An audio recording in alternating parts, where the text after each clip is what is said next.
Break के बाद फिर से आपका स्वागत है हमारे ख़ास कार्यक्रम में और हम बताएंगे कि किस तरह से जो रेल है वो देश की गति, शक्ति, प्रगति का एक बड़ा माध्यम बन रही है।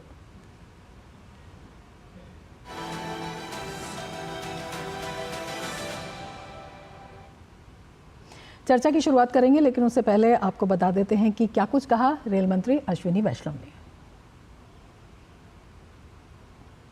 1107 स्पेशल ट्रेनें इस साल होली पे चल रही हैं। 60 स्टेशनों में परमानेंट होल्डिंग एरिया बना रहे हैं, एक्सेस कंट्रोल को परमानेंट कर रहे हैं और 40 फुट चौड़े फुट ओवर ब्रिजेस बनाने का काम हाथ में लिया है।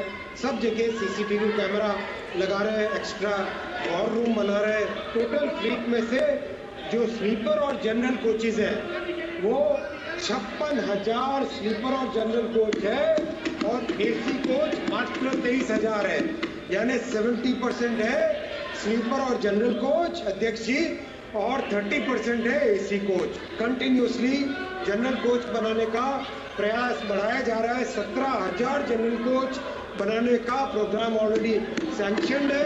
हमारे 68 डिवीजन में से 49 डिवीजन ऐसे हैं जिसका अभी पंक्चुअलिटी 80% से अधिक पहुंच गया है। तो सुविधाओं से लेकर आधुनिकीकरण तक का जो विवरण है वो रेल मंत्री ने दिया। इसी पर हम चर्चा करेंगे। दो खास मेहमान हमारे साथ इस वक्त जुड़े हुए हैं। अपने मेहमानों से परिचय हम आपका करा देते हैं। दिलीप कुमार जी जुड़े हुए हैं हमारे साथ, जो कि प्रवक्ता हैं रेलवे में, और हमारे साथ शिशिर सिन्हा जुड़े हुए हैं, वरिष्ठ पत्रकार हैं। दोनों ही मेहमानों का हम स्वागत करते हैं। दिलीप जी, सबसे पहले आपसे समझना चाहेंगे, रेलवे में जिस तरह का विस्तार हुआ है, जिस तरह से सुविधाएं दी जा रही हैं या आधुनिकीकरण की बात की जा रही है, किस तरह से इसे जन जन की रेल बनाया गया है और क्या आपको लगता है कि जनता को जो अपेक्षाएं थी उन पर रेलवे खरा उतर रही है? किस तरह से जो आम लोग हैं उन्हें समझाना भी चाहेंगे? देखिए, भारतीय रेल में लगातार इम्प्रूवमेंट्स हो रहे हैं और पिछले 10 वर्षों की बात करें तो इम्प्रूवमेंट की जो गति है, जो रफ्तार है, वो काफ़ी तेज़ है। वंदे भारत के इंट्रोडक्शन से लेकर करके सेफ्टी मेजर्स जो रेलवे में अपनाए गए हैं वो अपने आप में काबिल तारीफ़ है और जो रेलवे की टीम है वो माननीय प्रधानमंत्री और माननीय रेल मंत्री जी के कुशल नेतृत्व में सही दिशा में आगे बढ़ रही है और जो भी निर्देश हमें प्राप्त हो रहे हैं उसके हिसाब से हम लोग काम कर रहे हैं। तो निश्चित रूप से जो रेलवे की जो गति है और जो दिशा है वो दोनों बेहतर हो रही है और हम लोग सही दिशा में आगे बढ़ रहे हैं। हमारी कोशिश है कि देश की बढ़ती आबादी की आवश्यकताओं के अनुरूप एक मॉडर्न रेलवे व्यवस्था हम अपने देश में रखें, जिससे न सिर्फ अपर क्लास के लोगों को लाभ होगा बल्कि मिडिल क्लास और लोअर मिडिल क्लास के लोगों को भी एक दक्ष और आधुनिक परिवहन व्यवस्था जो है वो हम प्रोवाइड कर सकें। इसकी कोशिश में पूरी टीम लगी हुई है। बिल्कुल। शिशिर, आपसे समझना चाहेंगे, रेल मंत्री ने कहा कि इस बार का जो रेल बजट था वो भी कई मायनों में ऐतिहासिक था। किस तरह से, ये हम आपसे जानना चाहेंगे। देखिए, मुझे जो लगता है कि आंकड़ों के भीतर अगर जाते हैं तो हम लोग सबसे ज़्यादा क्या देखते हैं कि आपने बुनियादी सुविधाएं विकसित करने पर कितना खर्च किया है।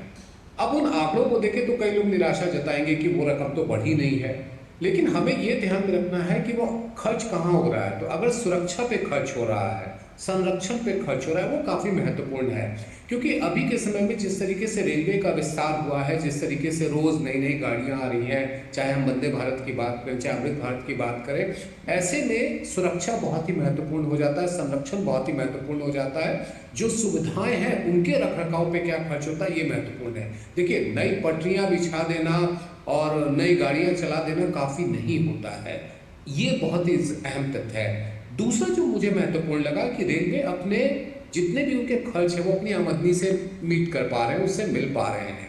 ये पहले कई बार ये आरोप भी लगता था कि जो आपको ज़रूरत है आप बजट से एक हिस्सा लेते हैं, लेकिन पिछले कई सालों से ये स्थिति है कि रेलवे के जितने खर्च हैं, अगर मैं गलत नहीं हूँ, दिलीप सर सही बता सकते हैं, 2,78,000 का खर्च है, 2,75,000 का खर्च है और 2,78,000 रुपये की कमाई हो रही है। तो ऐसे में रेलवे के लिए संसाधन को लेकर के ये समस्या नहीं है और ये भी महत्वपूर्ण है कि रेलवे अगर जिसको कहते हैं ना कि ऑपरेटिंग एक्सपेंसेस के लिए अगर कर्ज ले वो उचित नहीं है। अगर कैपिटल एक्सपेंडिचर के लिए कर्ज लेता है वो बेहतर है। तो जब आपकी आमदनी आपके खर्चे को निपटने के लिए पर्याप्त है, कर्ज आप जो है वो कैपिटल एक्सपेंडिचर के लिए ले रहे हैं, सुरक्षा पर ज़्यादा आप ध्यान दे रहे हैं, तो ऐसे में रेलवे बजट में जिसे कहा जाए कि आलोचना करना हो तो वो आलोचना के लिए ही आलोचना की जा सकती है। बिल्कुल। दिलीप जी, आपसे ही समझना चाहेंगे, अगर हम बात करते हैं, ये बताया गया कि 4 साल से जो है रेलवे का जो किराया है वो नहीं बढ़ा है। रेलवे जो अपने जितने भी एक्सपेंडिचर हैं, जो एक्सपेंस है वो खुद वहन कर रहा है। अपने आप में कितनी बड़ी उपलब्धि, इसको समझाना चाहेंगे और इसके साथ ये भी जानना चाहेंगे कि कोविड जैसे समय के बाद से लेकर अब तक किस तरह से जो रेल की पूरी व्यवस्था है उसको पटरी पर लाया गया, कितनी बड़ी प्लानिंग और कितना बड़ा विजन ये? देखिए, कोविड के बाद भारतीय रेल की जो पूरी व्यवस्था है, तो से आप देखेंगे कि वो समय जो था काफ़ी चैलेंजिंग था और उस चैलेंजेस से निपटते हुए भारतीय रेल एक बार फिर से जो प्री कोविड वाली स्थिति थी उसमें आ गई है और हम लोग हर क्षेत्र में जो है वो रिकॉर्ड प्रदर्शन कर रहे हैं, चाहे गाड़ियों की पंक्चुअलिटी की बात हो या ओवरऑल लोडिंग की बात हो। लोडिंग में भी इस साल हम लोगों ने रिकॉर्ड लोडिंग दर्ज की है और यदि लोडिंग की बात करें, ऑल ओवर द वर्ल्ड की बात करें, तो चाइना और अमेरिकी रेलवे के बाद इंडियन रेलवे जो है वह 3rd बिगेस्ट लोडिंग करने वाली रेलवे बन गई है। हमारा नेटवर्क भी लगातार स्ट्रांग हो रहा है और चाइना के बाद हमारा सबसे मजबूत नेटवर्क रेलवे का बना है। पिछले 10 सालों में यदि बात करें तो हम लोगों ने ट्रैक कंस्ट्रक्शन से लेकर करके नए कोचेज जो LHB कोचेज हैं उनके निर्माण पर काफ़ी खर्च किया है और पर्पस यही है कि हम एक सुरक्षित और आरामदायक यात्रा जो है वो देशवासियों को सुनिश्चित कर पाएँ। 34,000 किलोमीटर ट्रैक जो है पिछले 10 सालों में बना है अपने यहाँ और साथ ही 50,000 किलोमीटर ट्रैक का रिप्लेसमेंट हुआ है। देखिए, ट्रैक रिप्लेसमेंट जो है एक ज़रूरी जिम्मेदारी हो जाती है क्योंकि जब ट्रेन चलती है तो कई बार पुराने ट्रैक में कुछ न कुछ प्रॉब्लम्स आती रहती हैं, तो उनको हम लोग कंटिन्यूसली रिप्लेस करते रहते हैं। तो यह प्रक्रिया लगातार चल रही है। इसी तरह से जो मॉडर्न LHB कोचेज़ हैं इसके निर्माण पर हमारा फोकस रहा है और 41,000 LHB कोचेज जो हैं हम लोगों ने बनवाए हैं पिछले 10 सालों में और अधिकांश गाड़ियों के जो पुराने जो कोचेज थे ICF मॉडल वाले कोचेज उनको हम लोगों ने रिप्लेस कर दिया है।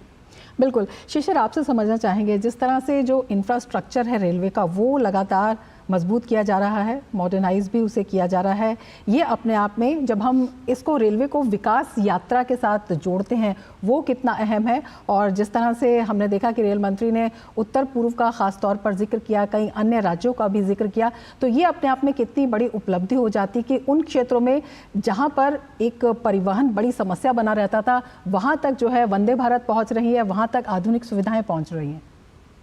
देखिए, 2 पहलू है। पहला तो जैसा आपने कहा, यात्री जो सेवाएं हैं उनका विस्तार होता है, जितना ज़्यादा जा सकता है उतना ही बेहतर है क्योंकि हम सभी जानते हैं कि रेलवे से सस्ता इस समय में कोई और साधन यातायात का नहीं है। अगर मैं प्रीमियम ट्रेन को छोड़ दूं, प्रीमियम क्लासेस को छोड़ दूं, तो वहाँ के किराए को अगर आप छोड़ दीजिए तो बाकी जो एक बड़ा हिस्सा है रेलवे में वो अफोर्डेबल है। ये बहुत ही महत्वपूर्ण है। दूसरा जो कि ज़्यादा महत्वपूर्ण है वो है आपका फ्रेट, क्योंकि देखिए हमको 2 चीज़ों पे ध्यान रखना है। सड़क के ज़रिए जब हम सामान की आवाजाही करते हैं तो उसके साथ कई तरह की समस्याएं भी है। पहली समस्या तो ये हो जाती है कि उसके जो लागत होती है वो थोड़ी ज़्यादा होती है। दूसरी समस्या होती है कि प्रदूषण को लेकर के वहाँ पे मुद्दा बनता है। रेलवे इस मामले में बेहतर है कि वो प्रदूषण को कम करता है और खासतौर पर जब से हमने ये डेडिकेटेड फ्रेट कॉरिडोर देखा है वो काफ़ी हद तक इसमें मदद कर रहा है। तो आप केवल पैसेंजर नहीं, आप केवल ये देखिए कि फ्रेट को लेकर के वो किस तरीके से कर रहे हैं, लॉजिस्टिक कॉस्ट को कम करने में कितना ज़्यादा वो योगदान कर रहे हैं। और एक और बात आपको ध्यान में रखना है कि जहाँ पर गति शक्ति के जरिए मल्टी मोड ट्रांसपोर्टेशन हो गया, यानी कि रेलवे ने एक जगह से दूसरे जगह पे पहुँचाया, फिर दूसरे जगह से सड़क मार्ग के जरिए सामान पॉइंट टू पॉइंट तक पहुँचाया गया, ये काफ़ी महत्वपूर्ण है। तो ये दोनों ही मामलों में, यात्री सुविधाओं के मामले में और पैसेंजर फ्रेट के मामले में, दोनों के मामले में हमने बेहतरी होते हुए देखा है। बिल्कुल। दिलीप जी, आपसे ये समझना चाहेंगे कि रेलवे जो है खाली रेल का विकास नहीं है, इसमें चाहे आधुनिक इंफ्रास्ट्रक्चर की बात हो या फिर बहुत सारे रोज़गार के अवसरों की बात हो। 5 लाख रोज़गार की बात की रेल मंत्री अश्विनी वैष्णव ने। किस तरह से ये जो रोज़गार के साधन हैं, ये जो रोज़गार के अवसर हैं, ये ज़्यादा से ज़्यादा लोगों को मिल रहे हैं? देखिए, रेलवे जो है देश की सबसे बड़ी नियोक्ता इकाई है। यदि सिंगल यूनिट के तहत देखें तो हम लोग करीब 12.5 लाख कर्मचारी भारतीय रेल में काम कर रहे हैं और ये लोग अलग अलग पदों पर काम कर रहे हैं, चाहे सेफ्टी कैटेगरी हो चाहे नॉन सेफ्टी कैटेगरी हो। अभी हम लोगों ने पिछले 10 वर्षों में करीब 5.25 लाख लोगों को विभिन्न पदों पर बहाल किया है। हमारी कोशिश है कि पूरी जो फ्लीट है रेलवे की कर्मचारियों की, उसको यंग और एनर्जेटिक बनाए रखा जाए और जो हमारी आवश्यकताएं हैं उसके हिसाब से लगातार हम नियुक्तियां करते रहें। पूरी व्यवस्था को पारदर्शी बनाने के लिए और नियमबद्ध करने के लिए हम लोगों ने कोशिश की है और इसीलिए इस साल से हम लोगों ने एक कैलेंडर भी बना दिया है युवाओं को फोकस रखते हुए कि जितनी भी परीक्षाएं हैं रेलवे की वो सभी उसी कैलेंडर के हिसाब से आयोजित की जाएगी, चाहे वो टेक्निकल पद हो चाहे नॉन टेक्निकल पद हो।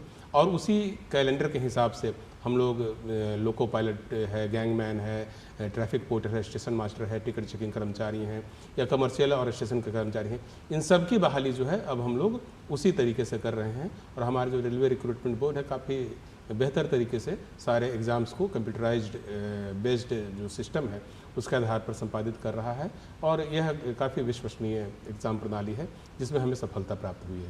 बिल्कुल, रोज़गार की बात होती है तो इसमें कई आयाम जुड़ते हैं। शिशिर, आपसे समझना चाहेंगे जिस तरह से जो रेलवे कंपोनेंट्स हैं उसके एक्सपोर्ट पर भी रेल मंत्री ने प्रकाश डाला और कई बड़े आंकड़े जो हैं उन्होंने प्रस्तुत किए। ये अपने आप में कितनी बड़ी उपलब्धि कही जाएगी और ये अपने आप में केवल रोज़गार के विकास के लिए नहीं बल्कि देश के लिए भी यहाँ पर भी कितनी बड़ी इसे कह सकते हैं कि एक बड़ा कदम जो है वो माना जा रहा है।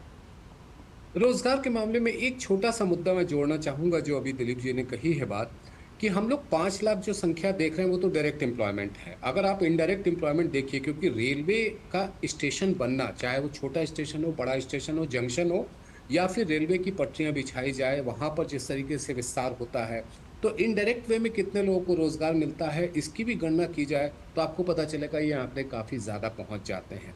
दूसरा, जो आपने एक्सपोर्ट की बात की, जाहिर सी बात है कि अगर हमारे पास क्षमता जो है वो अगर बेहतर है, क्षमता अगर हमारे पास ज़्यादा है, हम एक्सपोर्ट करने की स्थिति में हैं, चाहे वो कोच की बात हो या फिर किसी और रिसोर्सेज की बात हो, वो हमारे लिए महत्वपूर्ण सिर्फ ये नहीं कि हम एक्सपोर्ट करते बल्कि हमारे लिए महत्वपूर्ण ये हो जाता है कि हम कितना ज़्यादा फॉरेन एक्सचेंज अर्न करते हैं। और एक्सपोर्ट से एक और मुद्दा ये भी जुड़ा हुआ है कि सीपोर्ट तक रेलवे के पहुँचने से जो आपका जो अदर मर्केंटाइज एक्सपोर्ट है, जो सामान के जो निर्यात है, उसको भी प्रोत्साहन मिलता है। तो ये पूरा एक होलिस्टिक पिक्चर लेकर के हमें इसमें चलना होगा। बिल्कुल दिलीप जी, यही आपसे समझना चाहेंगे कि make in India make for the world इस विजन को किस तरह से पूरा कर रहे हैं और इसमें आगे किस तरह से एक दूरगामी रूपरेखा जो है वो बनाई जा रही है। भारतीय रेल की जो टीम है वो लगातार एक्सप्लोर कर रही है कि कहाँ हमारे जो इंजन्स हैं, लोकोमोटिव्स हैं और दूसरे जो कंपोनेंट्स हैं उसको हम सप्लाई कर सकते हैं। और इसीलिए पूरे जो वर्ल्ड मार्केट है रेलवे का उस पर हमारी नज़र है और इसके लिए हमारी जो अनुषंगी कंपनियां हैं वो भी काम कर रही हैं। मढ़ौरा में जो कि बिहार में है वहाँ पर रेलवे इंजन बन रहा है, डीजल इंजन, उसके एक्सपोर्ट की संभावनाएं तलाशी गई हैं और कई अफ्रीकी देशों से बात भी हो गई है और हम लोगों ने काम भी चालू कर दिया है, जैसे मोजाम्बिक है और सऊदी अरब है, बांग्लादेश है। ऐसे देशों में एक्सपोर्ट की संभावनाएं हैं। इसी तरह से जो एक्सेल फ्रेम है, हमारा बॉगी है, इन सब का डिमांड भी कई यूरोपीय देशों से आया है।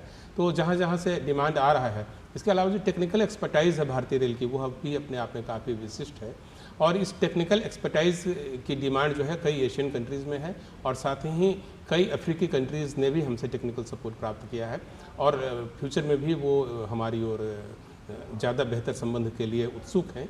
तो हमारी जो ये कोर टीम है जो कि एक्सपोर्ट पर ध्यान देती है और दूसरे देशों में रेलवे प्रोजेक्ट के डेवलपमेंट पर ध्यान देती है, वह टीम लगातार कोशिश कर रही है कि हम ज़्यादा से ज़्यादा द्विपक्षीय संबंधों को मजबूत बनाते हुए भारतीय रेलवे का जो एक्सपर्टाइज़ है उसका उपयोग करते हुए और हमारी जो प्रोडक्शन यूनिट्स हैं, चाहे वो कोच का निर्माण हो, चाहे इंजन का निर्माण हो या बॉगी फ्रेम का निर्माण हो, इन सब का हम एक्सपोर्ट जो है दूसरे देशों में कर सकें। पर्पस यह है कि न सिर्फ हम निर्यात करें बल्कि फॉरेन एक्सचेंज भी प्राप्त करें और साथ ही रेलवे के माध्यम से विभिन्न देशों के साथ अच्छे संबंध भी डेवलप करें। बिल्कुल, एक छोटा सा सवाल आपसे और पूछना चाहेंगे। जब हम आधुनिकीकरण की बात करते हैं, डिजिटाइज ये सिस्टम किया गया, सोशल नेटवर्क से इसे जोड़ा गया, एआई की भी क्या किस तरह से सहायता इसमें ली जाएगी और इसका क्या कुछ असर देखने को मिल रहा है? रेलवे द्वारा इस आर्टिफिशियल इंटेलिजेंस के इस्तेमाल पर भी काफ़ी बल दिया गया है और साथ ही टिकटिंग तथा क्राउड मैनेजमेंट, इन दोनों में हम लोगों ने AI तथा डिजिटलीकरण को बढ़ावा दिया है। टिकटिंग प्रणाली जो है अपने आप में दुनिया की बेस्ट प्रणाली में से एक है और अभी हमारी जो संस्था है क्रिस, उसकी ओर से सुपर ऐप का भी डेवलपमेंट किया गया है, जिसमें डिजिटल जितनी भी रिक्वायरमेंट्स होंगी लोगों की, वह सुपर ऐप के थ्रू हम फुलफिल करेंगे। ये हम लोगों ने किया है।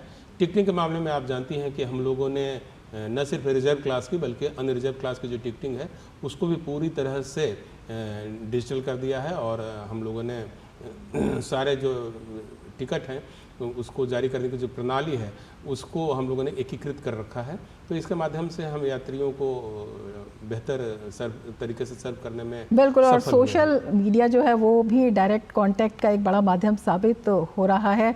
बड़ी उपलब्धियां हैं लेकिन समय हमारे पास सीमित है। दिलीप जी आपका और शिशिर आपका बहुत शुक्रिया हमारे साथ जुड़ने के लिए और इतनी महत्वपूर्ण जानकारी हमारे साथ साझा करने के लिए। तो रेलवे लगातार न केवल यहाँ पर विस्तार ले रहा है बल्कि देश की अर्थशक्ति और उपलब्धियों को भी पूरे विश्व में एक बड़े विस्तार के रूप में परिलक्षित कर रहा है। चर्चा में फिलहाल इतना ही। दीजिए इजाज़त। नमस्कार।